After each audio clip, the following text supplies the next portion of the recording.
Vámonos en estos momentos a Sao Paulo, Brasil, con nuestra corresponsal Alina Duarte, quien ya está lista con el reporte a solo horas de que se llegue la segunda vuelta y que Brasil defina Lula da Silva o Jair Bolsonaro. Querida Alina, muchas gracias por tu paciencia. Te mando un abrazo. Hola, ¿qué tal, Vicente? Saludos a ti, a toda la audiencia de Sin Censura, a todo el equipo, a todos los que están ahí en el chat comentando. Bueno, efectivamente ya estamos a tan solo unas horas de que comiencen estos comicios y bueno, en realidad la noticia es que esto se pone de taquicardia. Esto es un desfile de encuestas. Algunos incluso se atreven a posicionar con ventaja a un Jair Bolsonaro que definitivamente no le dan los números de cara a la segunda vuelta. Debo decir que se ha hecho bastante estrecha esta diferencia de votos.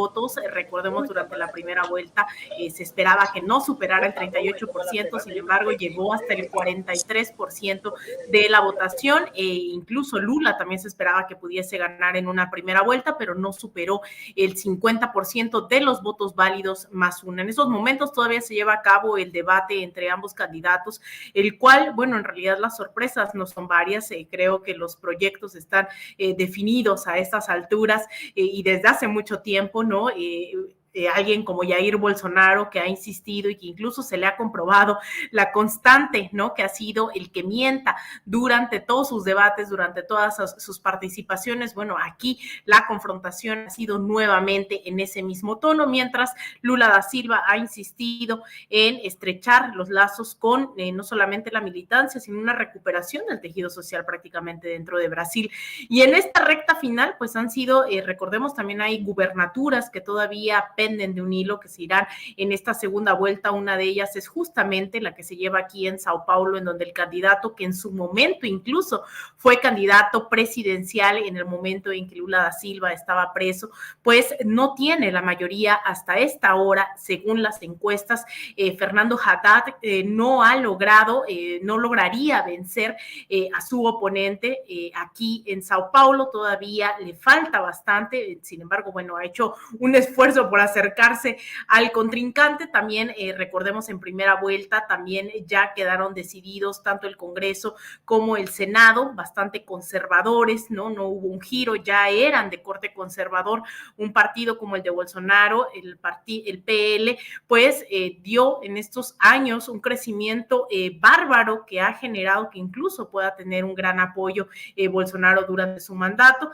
En caso de que este día domingo Bolsonaro no se reelija, pues bueno, sería el primer presidente en no lograr la reelección en más de 30 años en este país, además de que Lula da Silva marcó un récord histórico con este 48,3% de la votación, a los votos que no había logrado ningún candidato en la historia de este país. Y bueno, también las calles dicen mucho. El día de hoy, Vicente, pues hicieron varias manifestaciones a lo largo del día. Esta acaba de culminar hace rato, de hecho, por eso no podía llegar a tiempo. Estamos ahí en las calles todavía terminando de cubrir esta caminata por una de las principales calles céntricas de Sao Paulo, que buscaba convencer todavía ese voto indeciso. Como lo verán, pues lo mismo era volantear y hablar con la gente en las gasolineras, ¿no?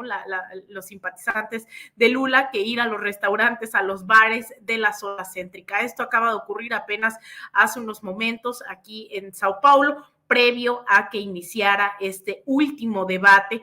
Recordemos la emisión pasada, Lula se negó a participar, toda vez que en el anterior, ¿no?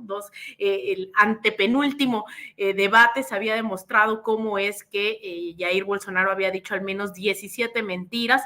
Y bueno, la preocupación, más allá de los números, es qué va a pasar una vez que se cierren las urnas este día domingo. Y es que hay todavía mucha incertidumbre, ¿no? Ya lo hemos puesto sobre la mesa, el caso de Donald Trump aquel 6 de enero, en donde al no reconocer los resultados, pues tomaron los simpatizantes el Congreso. En este caso, bueno, mucho de lo que ocurre políticamente hablando se encuentra aquí en Sao Paulo, mientras las instituciones propiamente de una capital están, digamos, en Brasilia.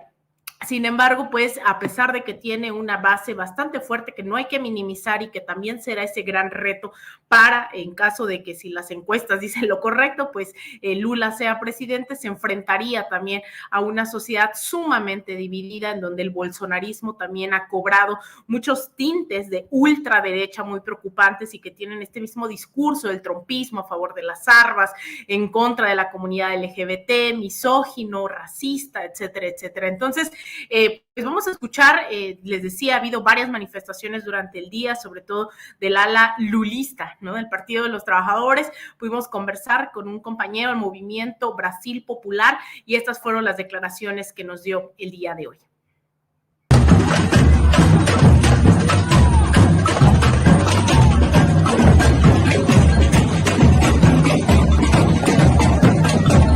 Bueno, es el mismo sentimiento de todos los días antes de las elecciones, de mucha energía, voluntad de ganar, hablar con el pueblo y más que nada, sentimiento de alegría de ver el pueblo brasileño movilizado. Mucha gente que estaba sin esperanza antes de las elecciones trataron de acercar a nosotros, de las organizaciones populares, organizar los comités populares para todo el trabajo de campaña, con todos los días en las calles, en las redes sociales, tratando de armar una gran y bonita campaña con alegría y con esperanza de cambio en Brasil contra el fascismo que hoy gobierna el país.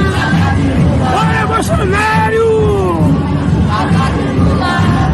El día de hoy está de un lado el proyecto de las armas, del amor, de la muerte que representa a Bolsonaro, que ahí está con toda su ideología fascista y que si gana, si nuevamente sigue en el gobierno, sabremos que será una profundización del fascismo en el país, acelerando este proyecto de muerte. Y de otro lado tenemos entonces el proyecto de justicia social, teniendo Lula como un liderazgo de un gran frente político. Es importante tener en cuenta que no es un gobierno solamente del PT, del Partido de los Trabajadores, pero es un gran frente político que reúne las condiciones entonces de una gran alianza por la democracia en Brasil, en defensa de las instituciones, de la libertad de prensa, de expresión, pero sobre todo de la justicia social en el país, de poner el pobre en el presupuesto nacional para seguir avanzando con el combate a la desigualdad que, bueno, Brasil, país tan desigual, ¿no? Perfectamente, las elecciones nosotros ponemos como línea política que desde el primer punto las elecciones son un primer paso para toda esta escalera que tenemos por delante para recuperar la democracia en el país. O sea, con Bolsonaro tuvimos muchos problemas desde el golpe de Estado de 2016 contra Dilma, para ser bien sincero, pero lo que tenemos hoy es la posibilidad entonces de elegir Lula y después gobernar con Lula para contrarrestar las mentiras, poner la derecha que recibe 1.000 millones de dinero públicos de Bolsonaro como apoyo político, tener esta plata para que puedas invertir en salud, educación, vivienda. Entonces hay un gran desafío por delante que este frente político. Vamos a ver si logramos. Ahí estamos, mi querida Lina.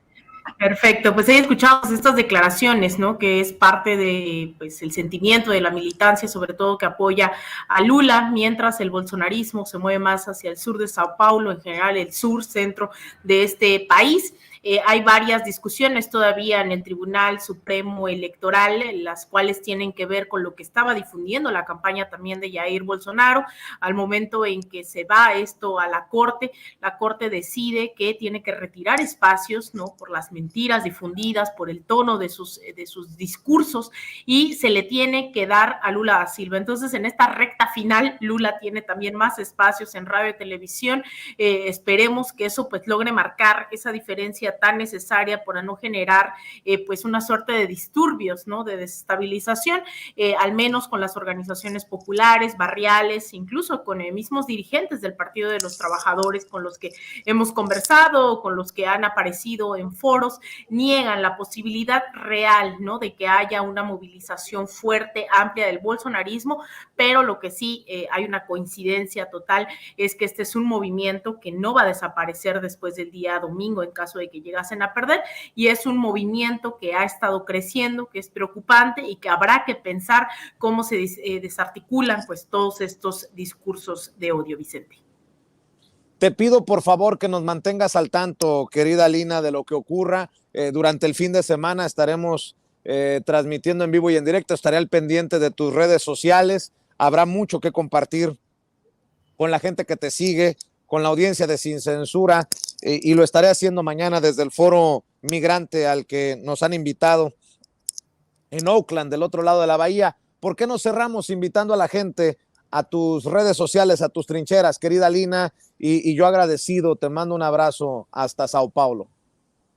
Muchas gracias, Vicente. Pues sí, mañana estaremos dando seguimiento a foros, justamente, debates. Hay muchos y muchas invitadas internacionales que se están dando cita, que están llegando desde múltiples países de todos los continentes para acompañar este proceso electoral. Así que seguramente tendremos algunos testimonios interesantes, ¿no? De la comunidad internacional que se está dando cita aquí en Sao Paulo para acompañar estas elecciones. Y alrededor, bueno, es la hora de aquí, 1 de la tarde, 11 de la mañana, hora Ciudad de México, habrá una caminata, también la caminata de la victoria, así como en la primera vuelta va a venir Fernando Haddad, ¿no? Aquí en Sao Paulo, el candidato a gobernador por el Partido de los Trabajadores, junto con Lula da Silva. Así que también estaremos recopilando un poco de imagen, de testimonios el día de mañana. Así que bueno, estaremos ahí pendientes de estas y otras transmisiones, seguramente el día domingo, también tratando de llenar insumos y elementos a la población de qué es lo que está ocurriendo en estas latitudes, que no es menor. No solo es el gigante de América, es una de las economías que en su momento fueron de las más importantes y que también ha ido decayendo después de la pandemia, después de esta gestión, y a pesar de ello, Jair Bolsonaro hoy en el debate decía que pues se ha enfrentado a condiciones totalmente difíciles después de gobiernos de Lula da Silva. Así era parte del debate, de la narrativa que tenía, que pues él heredó una situación muy complicada en Brasil después de dos gobiernos petistas.